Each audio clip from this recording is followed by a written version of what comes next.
Joined by Ambassador Charles Stith, a former U.S. ambassador to Tanzania and non-executive chair of the African Presidential Leadership Center and author of A View from the Other Side, lockdown in South Africa. Ambassador Stith, thank you so much for making the time to talk to us today. That Sam Cooke song comes to mind. It's been a long time coming, but change is going to come. Do you get that sense?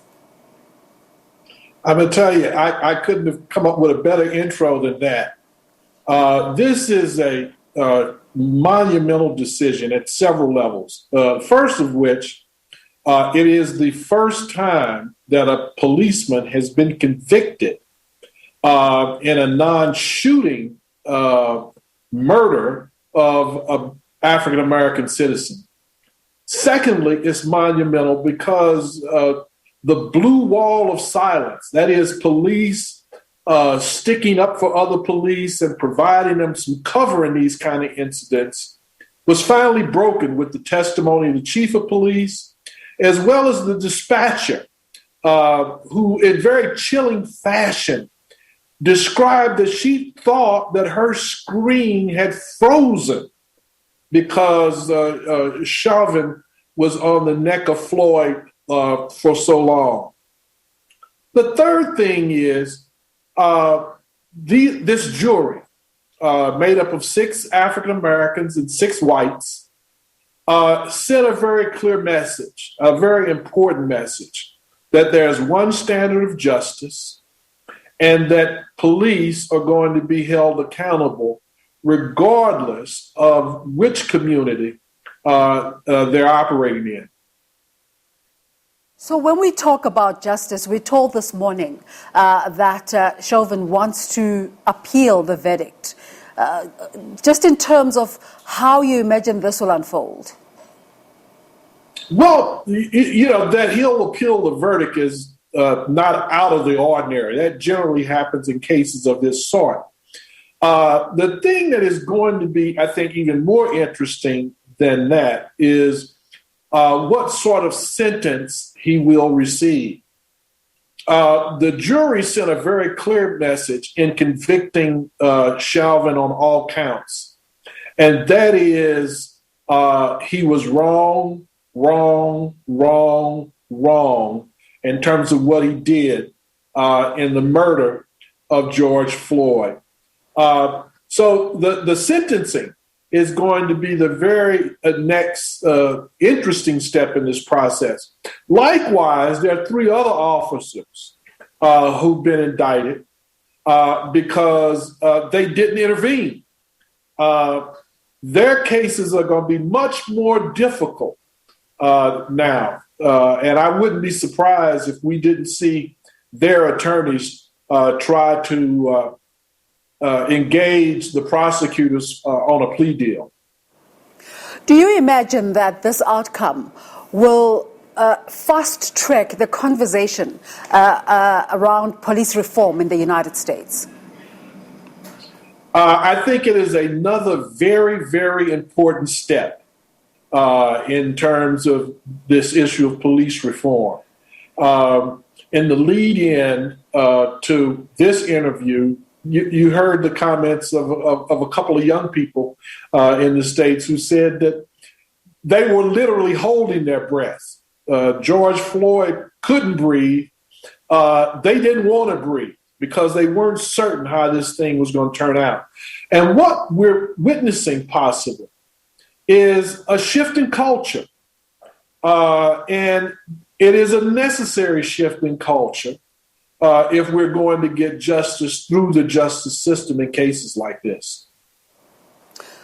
What, according to you, brought about this shift in culture? Well, clearly the tens of thousands of people across the country and around the world that protested this heinous murder of George Floyd made a difference. Martin Luther King often said, that it is not the efforts of bad people that cause us to suffer. It's the silence of good people. and that you had tens of thousands of good people of every race, both genders, from every community that protested this senseless killing, undoubtedly made a difference. The fact that some other reforms have already been instituted, like body cams, and the fact that folks are now using technology to create a greater sense of transparency. I mean, at the end of the day, despite the song and dance that Chauvin's defense attorney provided, the reality is, were you going to believe his attorney or your lying eyes? I mean, the video camera was compelling evidence. And quite frankly, any other verdict by the jury would have been an abomination. You're talking about the usage of body cams right here in South Africa. We're reeling through the murder of a South African in Hawaii over the weekend, Mr. Mieni, and we're finding that body cams have really proven very useful in this instance. Well, they're extremely useful because, and for maybe all of the right reasons, because police officers are sworn in and the oath they take is to protect and serve, we're inclined to give them the benefit of the doubt when it comes down to a matter of personal testimony. Of course, because of what we've seen historically in terms of how policing is done in communities of color and in poor communities, we know that, there was a tale of a different tape. And that the police version of what happened, more often than not, was not the real version of what happened. And so with the introduction of body cams and with, again, I said, people willing to use their phones and the technology on those devices, you create a context of accountability and transparency that provides the substance that we need so that we get outcomes, just outcomes, like that which we've witnessed in this trial. Of course, another important aspect of the activism around this case was the Black Lives Matter movement. What does this guilty verdict mean for the Black Lives movement and the fight to stem out systematic racism in America? Well, I think again, what you're seeing is now a cultural shift. For those politicians that sought to demonize the Black Lives Matters movement, what this jury verdict does is it validates the efforts, as I said, of tens of thousands of people who took to the streets and who fundamentally said, hey, while the catchphrase was Black Lives Matter, the real issue was that there ought to be one single standard of justice. Police behavior in one community ought to be the same as it is in other communities. There ought not be one standard of justice for how police relate to folks in the white community and another standard of justice for how they relate to folks in the African American community. So this courageous verdict by this jury in Minneapolis was a validation that if we're going to be one America, there has to be one standard of justice. Yeah.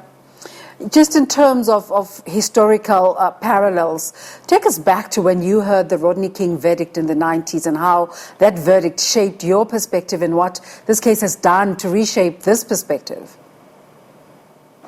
Well, I think that to go back to your lead in to the Sam Cooke song, it's been a long time coming, but change is going to come. The response on the part of people to the Rodney King arrest and brutalization, which were the seeds of the movement of Black Lives Matter, has made a difference. And we've seen it culminate in this verdict by this jury today. And as I said earlier, hopefully what we're witnessing now is a real cultural shift. And what we will see is a greater level of police accountability. And I say this in all sincerity and conviction, that with this kind of accountability, you will see a change in police behavior. And that is a good thing. We were talking earlier about the American president's reaction to this verdict. Now, America of the past was seen as a beacon of democracy, but some say America's reputation of late has taken a major knock. Can you say this verdict helps restore the reputation of the country? Oh, without a doubt. Without a doubt. I mentioned earlier that you saw protests all around the world in response to the murder of George Floyd.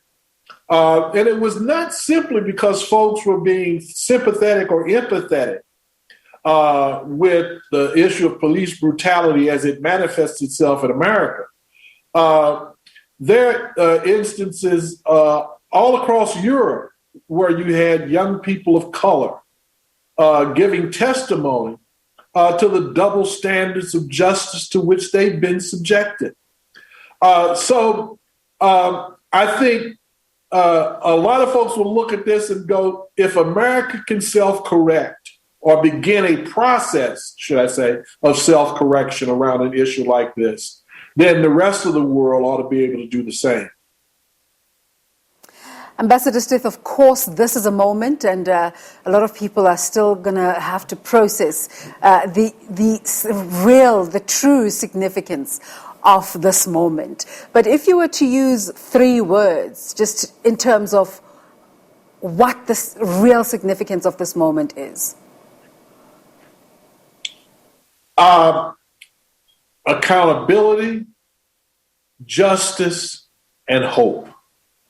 Those would be the three words I would use to summarize what we witnessed with this verdict of guilty on the part of Derek Chauvin in the murder of George Floyd.